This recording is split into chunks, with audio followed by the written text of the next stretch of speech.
Happy New Year, everybody.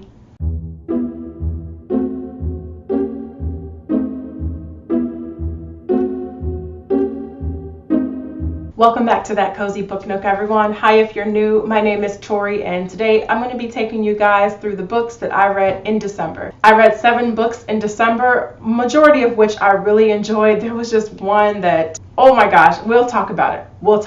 This video, I'm not sure how long it's going to be because a lot of these books you've seen already, and I've talked about them already. But yeah, let's go ahead and get started. So the first book that I read in December was Fantastic Beasts and Where to Find Them, the original screenplay, and this is by an unknown person named J.K. Rowling, and I really enjoyed this. I ended up giving it a 4 out of 5 stars, and I actually read this after I saw the movie when it came out. The film was good. It wasn't great. It was a lot of fun, and I thought it was a great addition to the Harry Potter movie franchise, which was really cool to see. I really liked it. And for those who are unfamiliar with the story of Fantastic Beasts, it follows this man named Newt Scamander, and it takes place in 1926 in New York. And Newt, he is new in the city, and he has his briefcase full of magical creatures that, just due to some unfortunate circumstances, end up getting into the wrong hands, and some of the creatures are set loose around New York City. And there are just a lot of other dark things also happening in here as well, on top of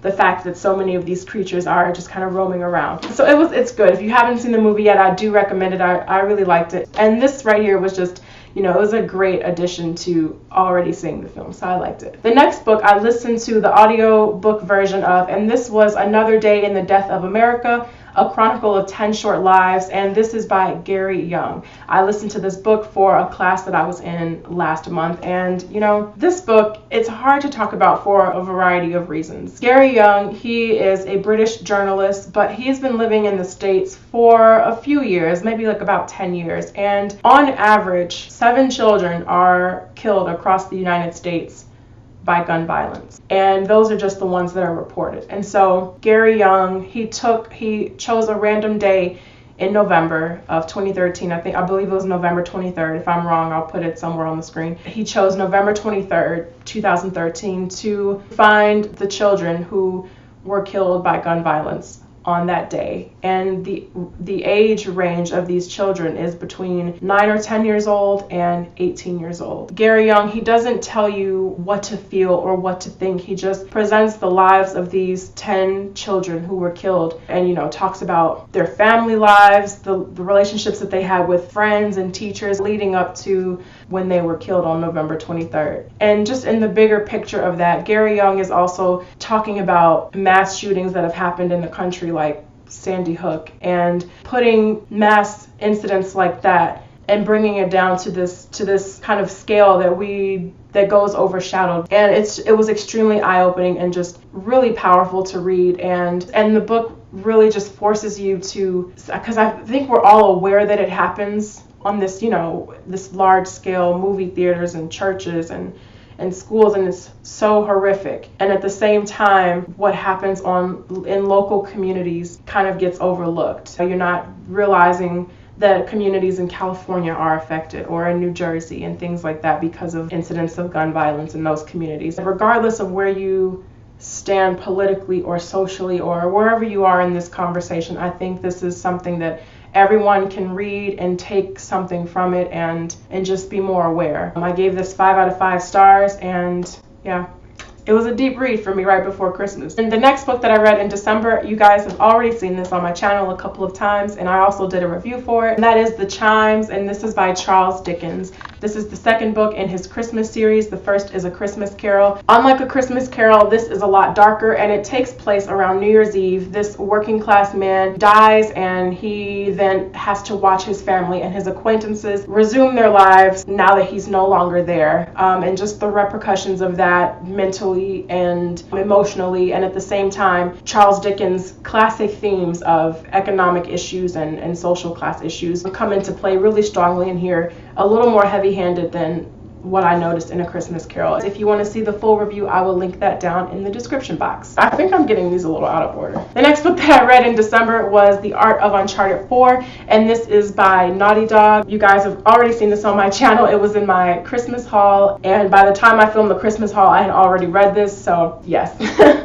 This is just, it's great, like I said in my video, for Uncharted fans, or if you're just interested in artwork and landscape art and concept art in general. I think this is just definitely worth checking out. It was a great look into the Uncharted series as a whole and how the story came about and what direction they chose to take it in for the fourth and final game. It's beautiful. There are just so many amazing landscape pictures in here and concept art and things like that that I think are just really cool to flip through on a cold day like this. So I loved it. I gave it 5 out of 5 stars. And the next book that I read in December was The Lives of Locke Lamora by Scott Lynch. This was in my Best Books of 2016 video. So if you want to hear more about that, I will link it down below. But just really quickly, this is a fantasy book, the first in a series, and it follows Locke Lamora, who is a thief and who is the leader of the Gentlemen Bastards, and they live in this city called Camorr, and there are some dark things brewing in Camorr that will change the way Locke and his band of thieves kind of operate and live their lives, and they're just kind of caught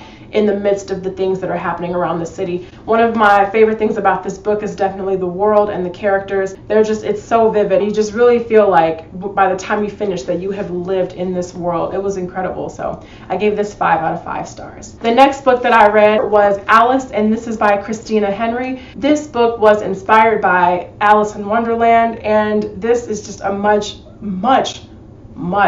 darker version of that story and a really interesting look at the characters and at the book as a whole. And so, you know, I'm going to be doing a full review of this, so I don't want to say too much here. I have a lot of thoughts about this book, so stay tuned for that video. But overall, I did end up giving this a 3.5 out of 5 stars.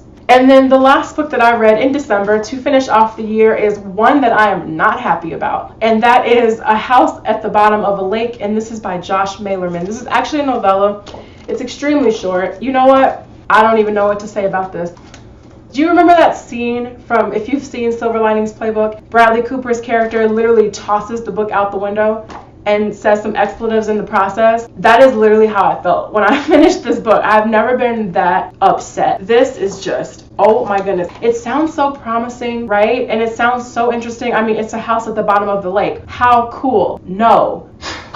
You disappointed me. It follows these two teenagers, and quite honestly, I don't remember their names. What's her name? Her name is Amelia. His name is James. Oh, they find this hidden lake, kind of cruising along the lake in their little canoe, and they stop and they're like, oh, the house at the bottom of a lake. Like, how creepy. And you're at that point, you're invested in it. Yes, it's creepy because Josh Malerman has such just vivid descriptions of what it looks like and what it feels like, and it's a really creepy vibe happening while you're reading this in the beginning. But all of that is just, it gets completely overshadowed by how flat these characters are. Oh my goodness. As you keep reading it, the book becomes more about their contrived relationship than it does about this house at the bottom of a lake. It did not work for me at all. I did not enjoy it. I gave this book 1.5 out of 5 stars, and that was just, I rounded it up on Goodreads to 2 because I'm just nice. I don't recommend it.